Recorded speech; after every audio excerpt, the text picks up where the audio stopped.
ناظرین، آپ دیکھ رہے ہیں عالی نیوز میں آپ کا میزبان چودھری فضل الرحمان۔ پاکستان کے زیر انتظام کشمیر کے ضلع بمبر کی تحصیل سماہنی کے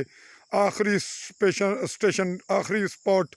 پنڈوڑیاں کے مقام پر موجود ہوں۔ یہ ابھی حالیہ چند ماہ پہلے یہ کنکریٹ روڈ بنائی گئی جو پونی صدی کے بعد بنی، اور اس کے بنتے ہی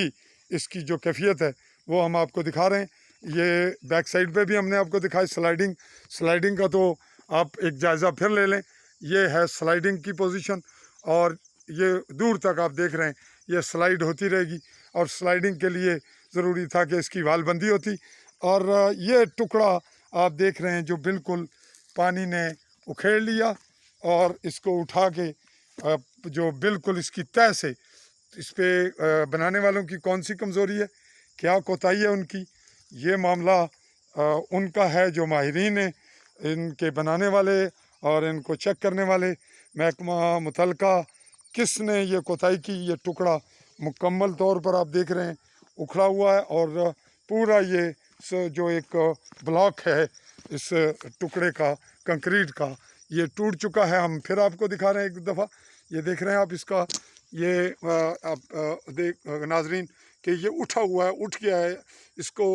اس کی جو لیول ہے وہ بالکل ختم ہو گیا۔ اس کی تہہ سے یہ ابھی ختم ہو جائے گا، اور اس کا کون ذمہ دار ہوگا، اس کا کیا حل ہونا چاہیے، یہ معاملہ ہم چھوڑ رہے ہیں یہاں کے الیکشن لڑنے والے جو راجہ مقصود خان، راجہ خوشنود اعظم مسلم کانفرنس سے آزاد امیدوار چودھری رزاق، اور رزاق کے علاوہ یہاں حلقہ MLA چودھری علی شان سونی ہیں۔ وہ اس پہ کیا کرتے ہیں، اور عوام کا سوائے شور شرابے اور شکوے کے عوام کے پاس اور کوئی راستہ نہیں۔ اس کے لیے ہم عالی نیوز کی خدمات آپ کو دے رہے ہیں۔ ہمارا یوٹیوب چینل عالی نیوز AALI سپیس دے کے نیوز لکھیں، اسے سبسکرائب کریں، اور اسی عالی نیوز کے نام سے ہمارا پیج بھی لائک کیجیے گا۔ اور ہمیں یاد رکھیے، ہم بالکل آخری کنارے پر آ کر اس وقت اگلا چند قدم آگے یہ ختم ہو جائے گا، اور اس کے بعد شروع ہوتا ہے پنڈوڑیوں کے بعد جو حلقہ LA5 برنالہ، اور یہ جو پہاڑی ہم آپ کو دور دکھا رہے ہیں یہ انڈین زیر قبضہ ہے، اور ہماری تھوڑی سی آبادی یہاں نیچے موجود ہے، پنڈوڑیوں کی سول آبادی، اور یہ پوری زندگی انہوں نے گولہ باری، فائرنگ، یہاں بہت کم گھر ہیں، باقی لوگ اجڑ چکے ہیں، جا چکے ہیں، اور ان کو بھی کئی قسم کی اندرونی اور بیرونی مشکلات کا سامنا ہے۔ اور جو زخمی شہید وہ کوئی گھرانہ نہیں بچا، اور باقی ان کی تعلیمی نقصانات، اذیتیں، اور کشمیر کے لیے فیصلہ کرتے وقت ان لوگوں کو خوف و ہراس کی کیفیت میں